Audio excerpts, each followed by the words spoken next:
Joining me in today's edition of the press review from Yaoundé, political capital of the Republic of Cameroon. As usual, let's start today's edition of the program with the bilingual state-run newspaper Cameroon Tribune. The main headline on the front page of today's issue of Cameroon Tribune concerns the competitive capacity of small and medium-sized enterprises in the Republic of Cameroon, and the paper notably indicates that according to recent statistics, 90% of the 96,000 enterprises in the Republic of Cameroon are small and medium-sized enterprises, but their contribution to national income is still very weak. And so what is the problem? Today's issue of Cameroon Tribune presents answers to this question concerning small and medium-sized enterprises in the Republic of Cameroon and their contribution to national income, which is still very weak, despite the fact that 90% of the 96,000 enterprises in the country are small and medium-sized enterprises.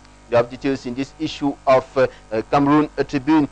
Race for third mobile phone operator. What are the who are the aspirants? Is another headline on the front page of today's issue of Cameroon Tribune, and the paper reports that the companies that have declared their intentions and from diverse backgrounds, which could play a lot on the market. And Cameroon Tribune in this issue presents Bati Etel Limited, Maroc Telecom Technologie et Système d'Information, and of course Vietel Cameroon Sal on page 9 of today's issue of the state-run newspaper. Today's issue of Cameroon Tribune also reports that Canadian, that is a delegation of senators and parliamentarians from Canada, was at the National Assembly of the Republic of Cameroon yesterday, November 14th, to share their experience on the functioning of a bicameral parliament. You have details on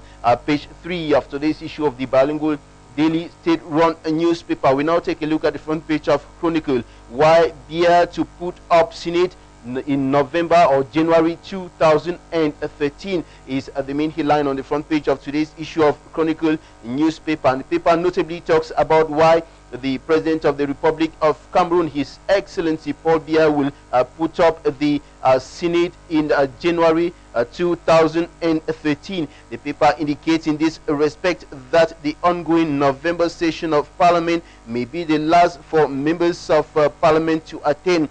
This Chronicle learn is before their first 6 months bonus extension mandate expires. Its further extension is doubted following hints that municipal and legislative elections may hold by March 2013. Yet a presidential insider entered a Chronicle newspaper on grounds of anonymity that President Paul Biya is bent on seeing the Senate put in place by January 2013, and you have details on that story on page 3 of today's issue of the Chronicle newspaper. Today's issue of Chronicle newspaper also talks about the celebration of the 30th anniversary of President Paul Biya, in par with this headline on its front page. November seat and Biya's popularity in the northwest region of Cameroon. Did Atangan Jipo of Eucalyptus more Sylvester set the pace? Get answers to the question to this question on pages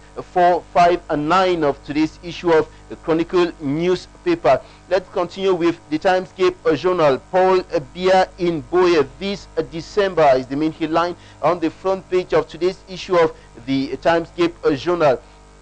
The Timescape executive publisher John Mba Akuru in this news article says some senior officials of the civil cabinet of the presidency of the Republic of Cameroon have hinted the Timescape journal that the head of state is finally preparing to go to Boye in the southwest region to celebrate 50 years of the reunification of the former two Cameroons. The source that opted for anonymity revealed that in as much as the president's calendar of movement is remarkably charged towards the end of this year, the decision to visit Boye at all costs is linked with the persistence of calls for secession by the separatist Southern Cameroon's National Council, the SCNC, and you have details on that story on page 5 of today's issue of the Timescape Journal. Today's issue of the Timescape Journal also talks about the celebration of the 50th anniversary of the Ndong Awin Cultural and Development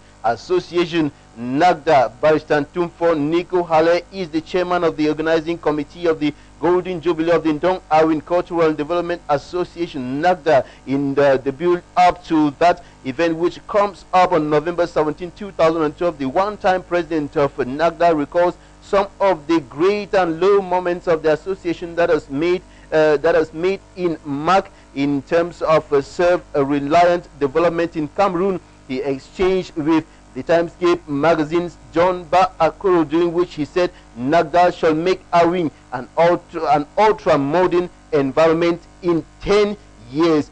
Read that interesting interview between the Timescape executive publisher John Ba Akoro and Barrister Tumfo Nico Hale on page 7 of today's issue of the Timescape Journal. We now take a look at the front page of the Sun newspaper, talking about the British High Commissioner to the Republic of Cameroon, Bharat Joshi.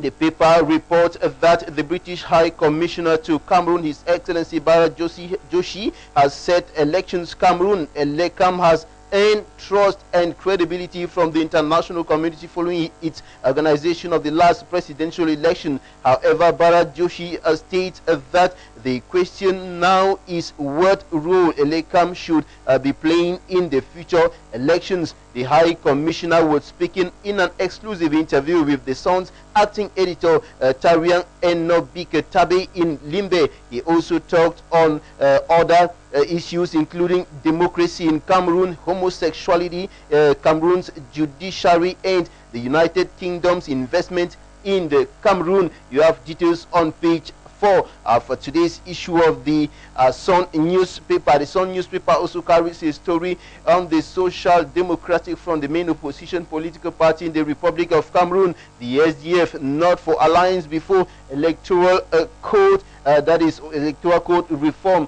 That is a statement from O.C. Joshua, who is, of course, the first vice president of the Social Democratic Front. It should be recalled that after the October 9 presidential election in Cameroon, that is before the elections results were proclaimed, a group of 7 opposition political parties grouped themselves under the name G7. And of course, when they met recently in Bamenda, they discussed on the possibility of a new that is the new electoral code. And of course, during recently we had information that the group has split, and of course some political parties are no longer part of that movement, including the Social Democratic Front. And this is what the first vice president of the Social Democratic Front is talking about here, saying that the SDF is not for any alliance of political parties before the reforms on the electoral code. You have details in this issue of the Sun newspaper. We're going to be rounding up with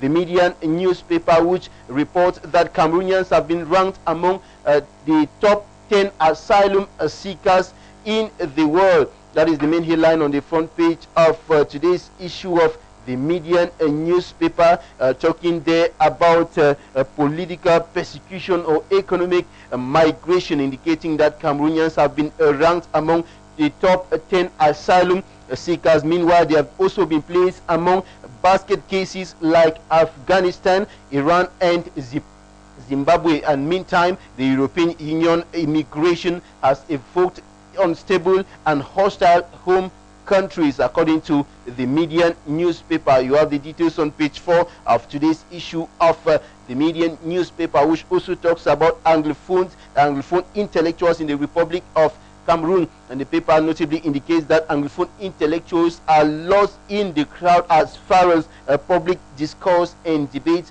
are concerned. You have the details on page 2 of today's issue of the Median newspaper. And it is here that we end today's edition of the Press Review from Yaoundé and Bable. Jonathan, thanking you for your kind attention. Stay tuned to programs on your Pan-African television channel. Goodbye.